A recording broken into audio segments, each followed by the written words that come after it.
Olá, bem-vindos a mais uma conversa. Hoje a gente vai fazer uma análise, tentar aprofundar um pouco algumas ideias sobre a Umbanda. Vamos partir dos escritos de Theobin Alves, sabe? Especificamente daquela obra dele que investiga o sincretismo, a resistência, a identidade afro-brasileira. Isso. A ideia aqui é tentar ir um pouco além do senso comum, né? Tentar entender como que o autor coloca a Umbanda não só como religião, mas quase como um fenômeno social complexo. Sim, multifacetado. Exato. Quase um espelho vivo, assim, da formação cultural do Brasil e, o que é a chave, um espaço de afirmação. Ok, vamos tentar desmembrar isso, né? A fonte que a gente tem aqui parece dar uma lente bem potente para ver a Umbanda não só refletindo, mas participando ativamente da construção de identidades no Brasil. De fato. O trabalho do Theobin Alves, como você colocou, ele tem essa força de conectar pontos que muitas vezes a gente vê separados, né? O espiritual, o cultural, o social. Ele meio que desafia a gente a enxergar a Umbanda não como uma ilha isolada, sabe? Mas como parte mesmo, parte integrante de processos históricos, sociais brasileiros bem maiores. Faz sentido. E para começar essa exploração, acho que o conceito de sincretismo é central na análise dele, né? Certo. E o Alves descreve esse sincretismo de um jeito bem específico, não é? Sim. Ele fala dessa confluência de correntes bem distintas. Tem a herança sagrada africana, que seria a base, né? Aí tem o catolicismo popular, aquele mais do dia a dia, das rezas, das promessas, dos santos. Uhum. O catolicismo vivido. Isso. E também o espiritismo kardecista. E aqui talvez já precise de um esclarecimento, né? O que exatamente seria esse espiritismo kardecista para quem não está tão familiarizado? Ótima pergunta, bom contextualizar. O espiritismo kardecista, ele se refere à doutrina que foi codificada lá no século XIX pelo francês Allan Kardec. É uma corrente espírita que se baseia na crença da comunicação com espíritos, né, os desencarnados, na reencarnação como um processo de evolução, na lei de causa e efeito. Sei. E essa doutrina teve uma entrada bem forte no Brasil, em diversas camadas sociais, inclusive. O Alves, então, ele aponta como a Umbanda dialoga e incorpora elementos dessas três grandes vertentes: a africana, a católica popular e a kardecista. Entendido. E aqui é onde eu acho que fica realmente interessante. O Alves argumenta que essa combinação toda não é um acaso, sabe? Nem uma simples colagem de coisas. Não mesmo. Ele defende que essa mistura é um reflexo direto da própria identidade multicultural brasileira, quase como se a estrutura espiritual da Umbanda contasse a história das diferentes matrizes que formaram o país.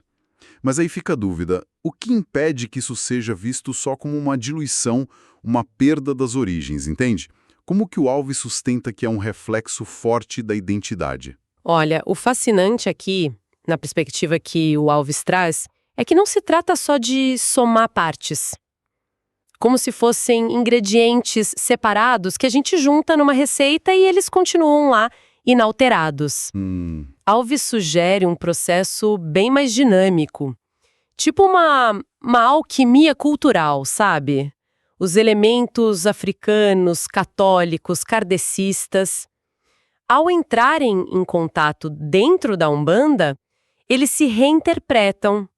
Eles ganham novos significados, um em relação ao outro. Ah, interessante. Eles se transformam nesse processo. E aí geram algo que é, ao mesmo tempo, herdeiro das suas origens, claro, mas também é singularmente brasileiro. Não é perda, é recriação. É a formação de uma nova síntese cultural e religiosa. Essa ideia de recriação é potente mesmo. E o Alves ainda adiciona uma outra camada nisso, que me parece fundamental. Ele interpreta esse próprio processo de sincretismo como uma forma de resistência cultural. Exato. Isso pode soar meio contraintuitivo para alguns, né? Porque poderiam ver a mistura como uma forma de ser absorvido pela cultura dominante. Como que o Alves desenvolve essa ideia de sincretismo como resistência? É um ponto-chave na análise dele, sim. Vamos pensar no contexto histórico, né? Formação da sociedade brasileira marcada pela escravidão, pela imposição da cultura europeia católica. Sim, um contexto de muita violência cultural. Pois é, para as populações africanas e seus descendentes manter suas práticas religiosas culturais originais era frequentemente reprimido, proibido. Nesse cenário, argumenta o Alves, a capacidade de vestir suas entidades e conceitos com a roupagem católica ou de dialogar com o espiritismo que estava ganhando espaço, não foi só um jeito de sobreviver, sabe?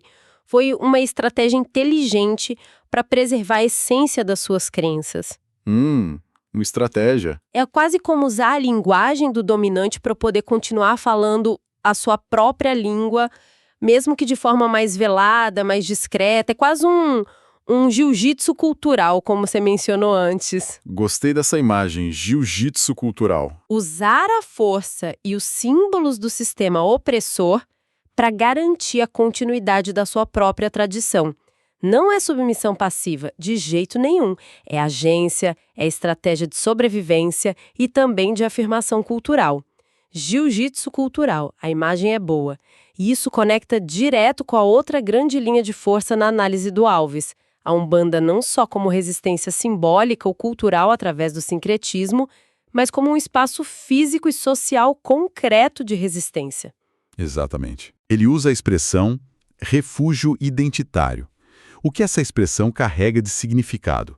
O que significa, na prática mesmo, ser um refúgio identitário para as comunidades que o Alves menciona? Essa expressão, refúgio identitário, ela é muito densa, né? Refúgio já traz a ideia de proteção, de um lugar seguro contra ameaças externas, seja a discriminação, a pobreza, a invisibilidade social. Claro. E identitário aponta para o fato de que esse refúgio é crucial para a construção e para a manutenção da identidade de um grupo, especialmente grupos historicamente marginalizados.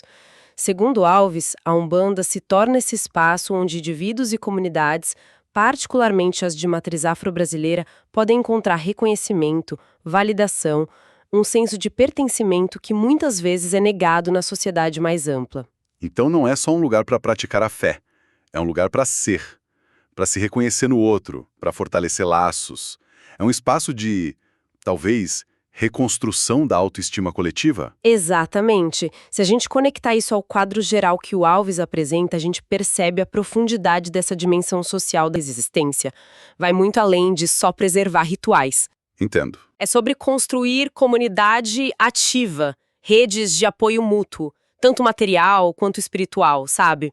É sobre oferecer um ambiente onde valores, visões de mundo e, fundamentalmente, uma identidade coletiva com forte ênfase na afro-brasileira, segundo Alves, possam não apenas sobreviver, mas florescer e se afirmar com orgulho.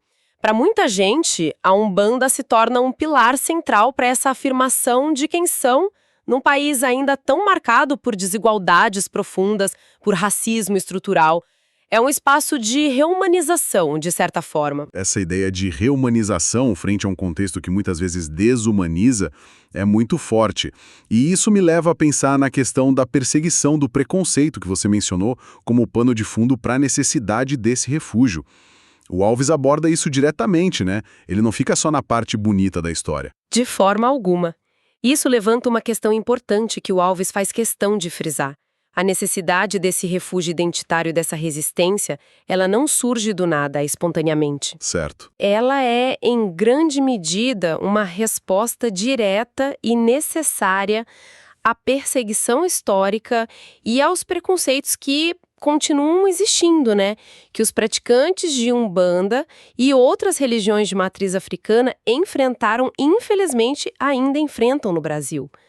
A análise do Alves deixa claro que a força da Umbanda como espaço de afirmação fica ainda mais compreensível e até admirável quando a gente considera um ambiente de hostilidade, de desconfiança e, por vezes, até de violência explícita contra o qual ela se estabeleceu e continua a existir. E que forma essa perseguição tomou historicamente, pelo que dá para entender da análise do Alves? Foi algo orquestrado pelo Estado, pela sociedade, por outras religiões? Como foi isso? O Alves aponta para uma complexidade aí. Historicamente, a gente teve períodos de repressão policial explícita, sabe? Com invasão de terreiros, apreensão de objetos sagrados, prisão de líderes religiosos, Nossa. muitas vezes sob a alegação de curandeirismo ou perturbação da ordem. Isso tinha amparo em leis que criminalizavam práticas que não estavam alinhadas à norma católica ou, mais tarde, a uma certa visão de civilidade. Entendi. E além dessa repressão do Estado, teve e ainda tem o preconceito social, aquele mais difuso, sabe? Alimentado por desconhecimento, por estereótipos negativos e, frequentemente, pela intolerância de outros grupos religiosos que acabam demonizando as práticas da Umbanda. Alves destaca como essa combinação de repressão institucional e hostilidade social criou um ambiente muito adverso que moldou a própria forma como a Umbanda se organizou e se manifestou, muitas vezes buscando discrição ou, como a gente viu, usando o próprio sincretismo como um escudo protetor. Entendo. Então, a denúncia dessa perseguição que o Alves faz não é só um registro histórico, um detalhe. Ela é parte fundamental da argumentação dele sobre a natureza da Umbanda como resistência, certo? Exato. A existência da resistência implica que existe algo contra o qual se resistir. Precisamente. Contextualizar essa denúncia dentro da análise do Alves reforça a narrativa central dele. A menção constante à perseguição, ao preconceito, sublinha que a afirmação identitária e a prática religiosa umbandista não aconteceram em um cenário de aceitação tranquila, pacífica. Longe disso. Muito pelo contrário, elas se desenvolveram apesar de e em oposição a forças sociais poderosas que buscavam reprimi-las, silenciá-las ou estigmatizá-las. A resistência, portanto, não é só uma característica teórica ou interna da religião, é uma resposta ativa, necessária a um conflito externo real e contínuo. Isso muda bastante a forma de olhar para a Umbanda, né? Não é só uma questão de fé individual, de crença. É um fenômeno social com uma história de luta por reconhecimento. Sem dúvida. Compreender essa dimensão de conflito, de batalha por legitimidade, por respeito que o Alves destaca, é crucial para a gente captar a complexidade da Umbanda que ele descreve. Não se trata apenas de uma fusão cultural interessante ou de práticas espirituais, digamos, exóticas. Trata-se também de uma afirmação vigorosa de identidade, de espiritualidade e de direito à existência diante de séculos de hostilidade e incompreensão.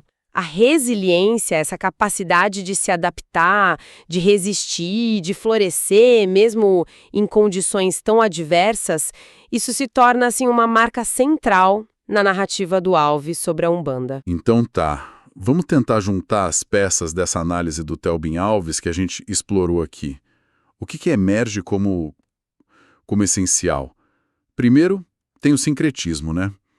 Que ele apresenta não como uma simples mistura, mas como um espelho da formação cultural brasileira e, o que é chave, como uma estratégia inteligente de resistência cultural, aquele jiu-jitsu que a gente falou. Isso. Segundo, a Umbanda que se revela como um refúgio identitário, um espaço vital para a construção e afirmação social e cultural, com foco particular, segundo Alves, na identidade afro-brasileira. Fundamental. E terceiro, que tudo isso não acontece no vácuo, né?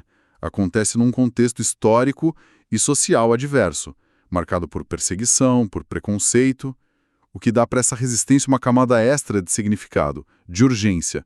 É mais ou menos isso. É uma excelente síntese.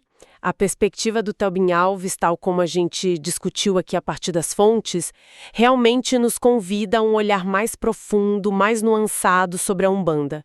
Para além dos estereótipos fáceis ou daquelas visões mais reducionistas, sabe? Sim. Ele a revela como esse fenômeno multifacetado, religião, com sua teologia, rituais e hierarquias. Sim, claro. Mas é também cultura viva, pulsante, em constante recriação. Com certeza. É espaço de sociabilidade, de formação de laços comunitários. Fundamentalmente. É palco de afirmação identitária, especialmente para grupos que foram historicamente subalternizados. Crucialmente. E é inegavelmente um capítulo importantíssimo na longa história da resistência cultural e social no Brasil. É muita coisa junta. Compreender essa complexidade toda, seguindo a linha do Alves, não ajuda só a gente a entender melhor a Umbanda em si, mas também lança luz sobre as dinâmicas mais amplas da identidade, da cultura, da resistência no contexto brasileiro como um todo. É reconhecer a agência, a criatividade, a resiliência de grupos que, mesmo sob uma pressão imensa, encontraram formas autênticas e poderosas de preservar, de recriar e de celebrar suas heranças culturais e espirituais. Realmente, é uma perspectiva que enriquece muito a compreensão. E essa análise toda do Telbin Alves sobre a Umbanda focando nesse sincretismo como ferramenta de resistência e afirmação de identidade, principalmente para grupos marginalizados, me deixa pensando. Isso me lança uma questão que vai um pouco além do que a gente discutiu diretamente sobre a Umbanda, sabe? Será que outras manifestações culturais brasileiras onde a mistura é tão evidente, será que elas poderiam ser vistas por essa mesma lente? Interessante. Pensa na música popular, por exemplo, com a fusão de tantos ritmos de origens tão diversas. Na nossa culinária, que é um caldeirão de ingredientes, de técnicas indígenas, africanas, europeias, asiáticas, ou até na própria linguagem que a gente usa no dia a dia, cheia de termos, de construções de várias fontes. É verdade, a mistura está em toda parte. Será que esses outros exemplos de hibridismo cultural também poderiam ser interpretados, pelo menos em parte, não só como resultado de encontros, mas também como estratégias talvez até inconscientes de resistência cultural, como formas de grupos historicamente desafiados ou silenciados usarem mistura para manterem vivas suas raízes e construírem novas identidades fortes, reconhecidas? Fica aí a reflexão sobre como essa dinâmica de misturar para resistir e afirmar pode ser, talvez, uma chave de leitura para entender outras facetas da nossa complexa cultura. Bom, agradecemos por acompanhar esta exploração das ideias de Telbin Alves sobre a Umbanda.